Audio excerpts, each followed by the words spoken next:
बिस्मिल्लाहिर्रहमानिर्रहीम। प्यारे बच्चों, युस वुनकस टॉपिक सह oil seeds. Oil seeds oil seeds गई तम प्लांट्स यमन निश तेल हासिल करान।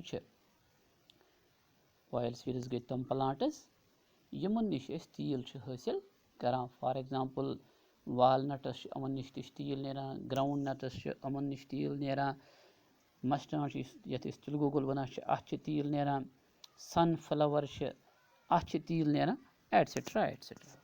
आज परो अथी ऑयल सीड प्लांट्स यम अथी मुतलिक परो आज। Oil seeds constitutes a very important group of commercial crops in India. यम oil seeds oil seed plants constitutes a very important group of commercial crops in India. The oil extracted from the oil seeds form an important the oil extracted from oil seeds form an important item of our diet and are used as raw material for manufacturing large number of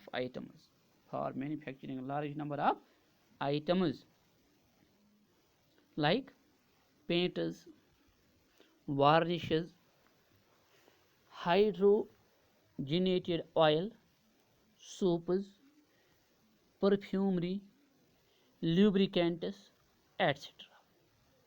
तो मा यह ख्याल oil seeds यम खाली लगान खेनसै यथ खेन तेल बनावान ना। अमो ऑयल सीडो पे मुख्तलिफ ऑयल करान इस्तेमाल यम मुख्तलिफ चीज़ों मज इस्तेमाल पत गसान। मिसाल के तौर पर मुख्तलिफ आइटम यम मज इस्तेमाल गसान varnish, hydrogenated oil, soaps, perfumery, lubricants etcetera etcetera. Oil cake which is the residue oil cake which is the residue after the oil is extracted from the oil seeds forms an important cattle feed and manure। यानी कि जिस पर ऐसे अमन oil sedan निश तेल कड़ान अत ज प्रोडक्ट नेरान, अकिस वनान ऑयल बेकिस वनान ऑयल केक। ऑयल गो तेल युस इस्तेमाल करान, ऑयल केक गो यथ कशर पे खज वनान। और युस यह खज आसान यह पत इस्तेमाल करान यानी अख अहम तरीन फूड पन्न चारवाइन युस दिवान। India has the largest area and production of oil seeds in the world. Five major oil seeds includes groundnut, sesame, rapeseed and mustard, linseed and castor seed। यानी कि यम पांच अहम तरीन उनमज groundnut, sesamum, rapeseed, mustard, linseed etcetera.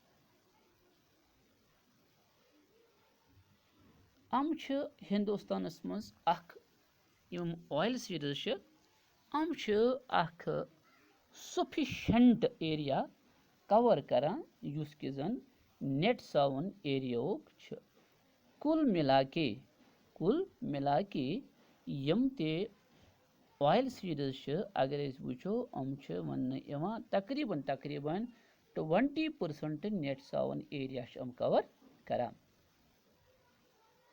It must however be noted that the production of oil seeds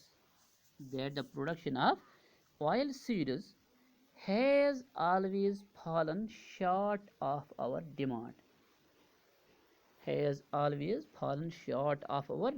and there has always been a need to import oil seeds or their products for meeting the demand of our overgrowing population। Hindustan मज अमिच cultivation गसान large scale level पे, मगर तम पत हिंदुस्तानस import पेवान तेल करुन बाकी कंट्रीजो पे तिकेज use ये पॉपुलेशन यह वारिया बड़ population there have been large scale regional variations in area production and productivity changes in oil. Only a few states like Haryana, Madhya Pradesh, Rajasthan and West Bengal increased their oilseed production. Haryana, Madhya Pradesh, Rajasthan and West Bengal increased their oilseed production both through area expansion and productivity improvement. States like Maharashtra, Tamil Nadu and Himachal Pradesh increased their oilseed output mainly through productivity improvement. In some states like Orissa, area productivity and production declined sharply. At present, India is the largest.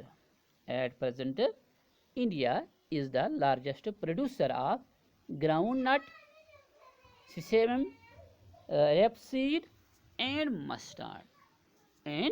mustard.